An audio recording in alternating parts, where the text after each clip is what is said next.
Okay, next हमारे पास जो flow chart number 3 है वो कहते हैं to find the acceleration of a moving object given mass and force applied. ठीक है, कि हमने एक्सेलरेशन फाइंड करनी है, उसके लिए उन्होंने हमें मैस दिया हुआ है और हमें साथ में उन्होंने फोर्स भी बताई हुई है कि फोर्स कितनी है।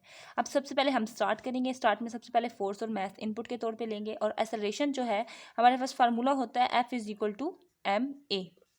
यहाँ पे हमने एक्सेलरेशन फाइंड करनी है, तो ये जो मैस एक्सेलरेशन के साथ मल्टीप्लाई हो रहा है उधर जाके ये फोर्स के नीचे हो जाएगा डिवाइड, तो यहाँ से ये डिवाइड हो जाएगा, तो यहाँ से हमारे पास ए की वैल्यू निकल आएगी। ठीक है, तो इसलिए लिखा हुआ है acceleration is equal to force divided by mass. अब हमने ये फोर्स की वैल्यू हमने यहाँ से इनपुट ले ली थी, मैस की वैल्यू इनपुट ले लेंगे, उनको जब डिवाइड करेंगे तो जो भी आंसर आएगा वो वैल्यू जाके स्टोर हो जाएगी एक्सेलरेशन के अंदर। आउटपुट एक्सेलरेशन लिखेंगे तो आउटपुट मतलब जो भी वैल्यू स्टोर हुई थी वो वहाँ पे उसको हमें शो कर देगा। और इसके बाद हमारा ये नेक्स्ट स्टेप है जो कि स्टॉप, मीन्स के स्टार्टिंग और स्टॉप के लिए हम लोग सेम शेप यूज़ करते हैं, सैम्पल यूज़ करते हैं। नेक्स्ट हमारे पास फ्लो चार्ट नंबर 4 है कि हमने to input the length of one side of a cube and prints its volume, कि हमने उसकी लेंथ कोई भी हम ले लेंगे, उसको हम इनपुट वैल्यू लेंगे और उसके बाद हमने उसका वॉल्यूम हमने फाइंड करना है। अब आप सबको पता होगा कि वॉल्यूम का जो फार्मूला है वो है एल का क्यूब, मीन्स हम लेंथ को 3 टाइम्स उसका क्यूब ले लेंगे तो वो हमारे पास वॉल्यूम आ जाएगा।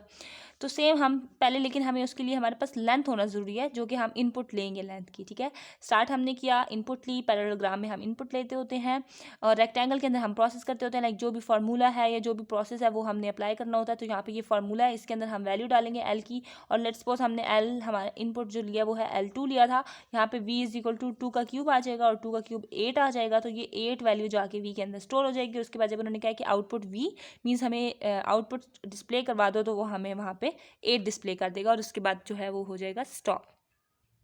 ओके, नेक्स्ट हमारे पास है flow chart number 5 to find the area of a triangle when the lengths of height and base are given, कि हमने एरिया फाइंड करना है और उसके लिए हमारे पास ट्राइंगल का एरिया फाइंड करना है, उसके लिए हमें लेंथ और हाइट हमें गिवन है। ठीक है, अब सबसे पहले हम स्टार्ट करेंगे, स्टार्टिंग के बाद हम इनपुट लेंगे, वही हमने बेस और हाइट के लिए इनपुट ली। और अब हम सबको पता है कि एरिया जो होता है उसका क्या फार्मूला होता है, A is equal to 1/2 B multiply H. ठीक है, ये वाला फार्मूला हम यहाँ पे डालेंगे, हमारे पास जो बी होगा और जो एच होगा वो हमने कोई भी इनपुट वैल्यू ली हुई है उसी का डालेंगे, और बाकी हमारे पास ये क्या होगा, उनको आपस में जो भी फार्मूले मल्टीप्लाई वगैरह हो रहा है उसको करने के बाद जो भी आंसर आएगा वो जाके एरिया के अंदर स्टोर हो जाएगा, और वहाँ पे हमने आउटपुट में हमने क्या एरिया डिस्प्ले कर दो तो वो हमें वहाँ पे डिस्प्ले कर देगा। लेट्स सपोज हमने यहाँ पे इनपुट वैल्यू ली थी 2 और हाइट हमने ली थी 4, तो ये फार्मूला जो है हमारे पास एरिया का, वहाँ पे हम 1/2 2 इंटू 2 मल्टीप्लाई बाय 4, 2 1 से 2, ये 2 2 से कट जाएगा तो 1 और सिर्फ 4 आ जाएगा, 1 मल्टीप्लाई 4 इज इक्वल टू 4। तो एरिया जो है वो 4 जाके 4 वैल्यू एरिया के अंदर स्टोर हो जाएगी, और वहाँ पे जब हमें डिस्प्ले करना होगा तो वो बता देगा कि इसका एरिया क्या आया है, 4 आया। नेक्स्ट हमारा क्या हो जाएगा, वो स्टॉप हो जाएगा। नेक्स्ट हमारे पास है फ्लो चार्ट है to read mark M and print letter grade according to the following scheme. ठीक है, कि हमने मार्क्स के लिए जो भी कोई मार्क्स होंगे उसके लिए हम इनपुट लेंगे, वो मार्क्स हम इनपुट लेंगे और उसके बाद हमने उन मार्क्स के अकॉर्डिंग ग्रेड बताना है कि ग्रेड क्या है। अगर जो मार्क्स हमारे पास ग्रेटर दैन इक्वल टू 80 आ गए और लेस दैन इक्वल टू 100 हो गए तो हम उसको देंगे ए ग्रेड। इसी तरह अगर ग्रेटर दैन इक्वल टू 70 आ गया और लेस दैन 80 आ गया तो हम उसको बी ग्रेड देंगे। Greater than equal to 60 less than 70 C grade देंगे। Greater than equal to 50 less than 60 हम उसको डी ग्रेड देंगे, और अगर एम लेस देन 50 आ जाता है तो हम उसको वहाँ पे क्या कंसिडर कर देंगे, फेल कंसिडर कर देंगे। अब इसके लिए हमारे पास फ्लो चार्ट क्या होगा, अब उसके लिए देखिए हमारे पास फ्लो चार्ट ये है कि हम सबसे पहले करेंगे जी स्टार्ट। ठीक है, कोई भी इनपुट वैल्यू लेंगे, लेट्स सपोज हमने 70 मार्क्स ले लिए, 60 ले लिए, कोई भी हम वैल्यूज़ ले लेंगे इनपुट के लिए। अब हम चेक करेगा, पहला स्टेप होगा कि is M is greater than 80, greater than और इक्वल टू 80।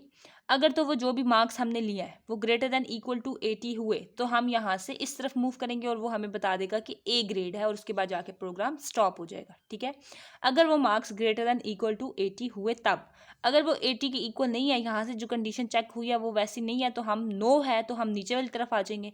इधर से अगर हमारे पास वो ग्रेटर दैन इक्वल टू 70 है तो फिर वो बी शो कर देगा। अगर ये वाली कंडीशन फॉल्स हो गया तो वो नीचे आ जाएगा। Greater than equal to 60 marks हैं तो वो हमें सी ग्रेड शो कर देगा, और अगर ये भी नहीं है तो वो नीचे आ जाएगा। Greater than equal to 50 marks हैं तो वो हमें डी शो कर देगा, अगर नहीं है तो वो हमें डायरेक्ट वहाँ से कह देगा कि ये अगर 50 भी नहीं है 50 के इक्वल भी नहीं है, 50 से कम नंबर है, तो देन दैट्स मीन कि वो बंदा क्या है, वो फेल है, तो वो हमें वहाँ पे एफ ग्रेड छोड़ देगा और इसके बाद हमारा जो प्रोग्राम है वो वहाँ पे जाके स्टॉप हो जाएगा। दैट्स सपोज अगर हमने 70 नंबर ले लिया, ठीक है।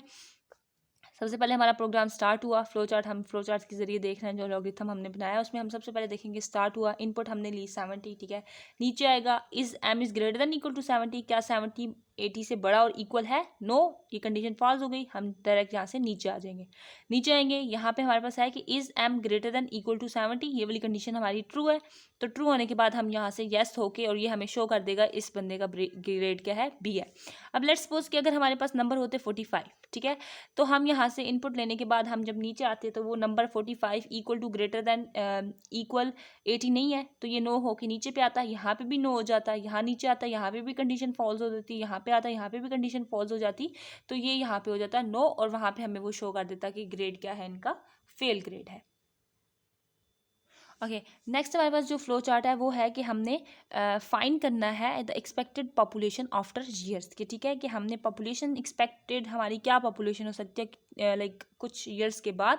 सबसे पहले हमने लिखा स्टार्ट, फिर हमने पॉपुलेशन आर वाई ये हमने इनपुट ली, और उसके बाद हमारे पास ये जो फार्मूला है एक्सपेक्टेड पॉपुलेशन के लिए वो है P multiply by R multiply by Y, इन तीन वैल्यूज़ को हम मल्टीप्लाई करेंगे तो हमारे पास क्या आ जाएगा, एक्सपेक्टेड पॉपुलेशन आ जाएगी। ये एक्सपेक्टेड पॉपुलेशन का हमारे पास फार्मूला है कि हम P multiply by R multiply by Y करते हैं।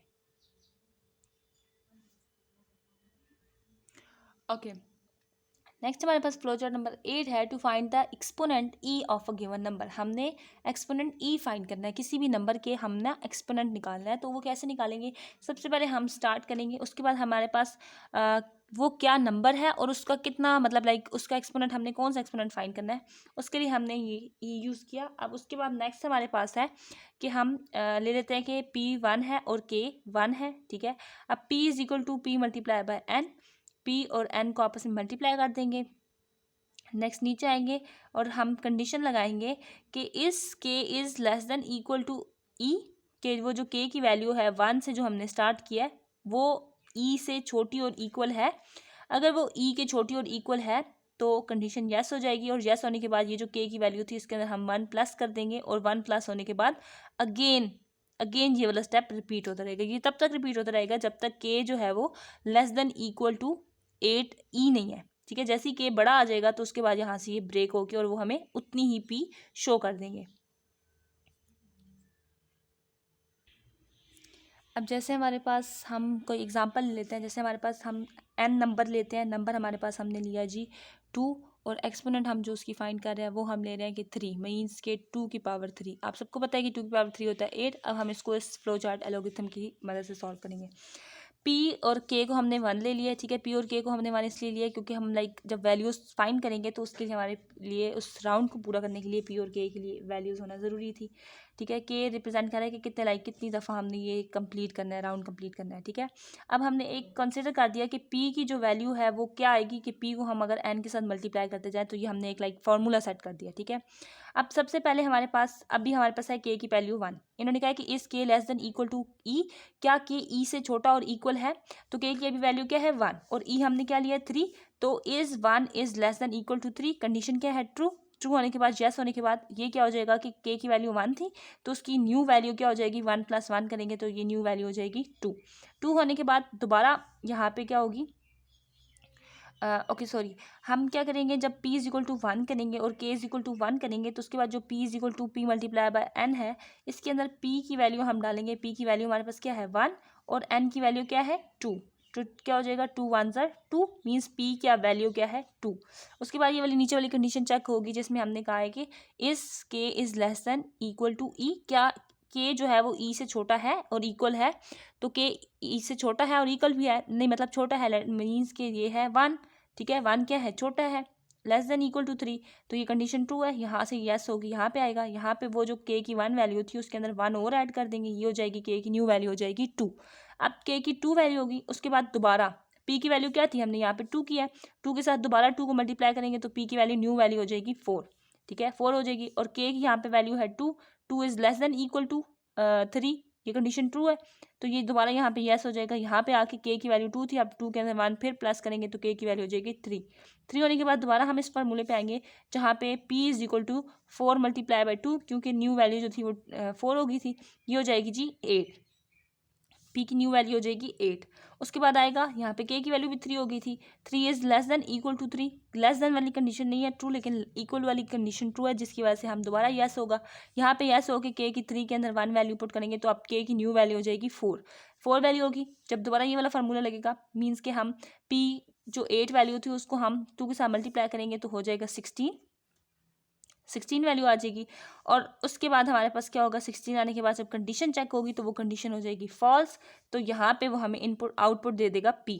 तो वो हमारे पास जो 16 पे, तो क्योंकि कंडीशन फॉल्स हो गई है तो उससे जो पिछली पे हमारे पास कंडीशन ट्रू थी वो हमारे पास था p इज इक्वल टू 8। तो इस तरह हमारा ये जो फ्लो चार्ट है वो कंप्लीट हो जाएगा और उसके बाद वो हमें p की वैल्यू 8 शो करेगा और उसके बाद क्या कर देगा, वो वहाँ से स्टॉप कर देगा।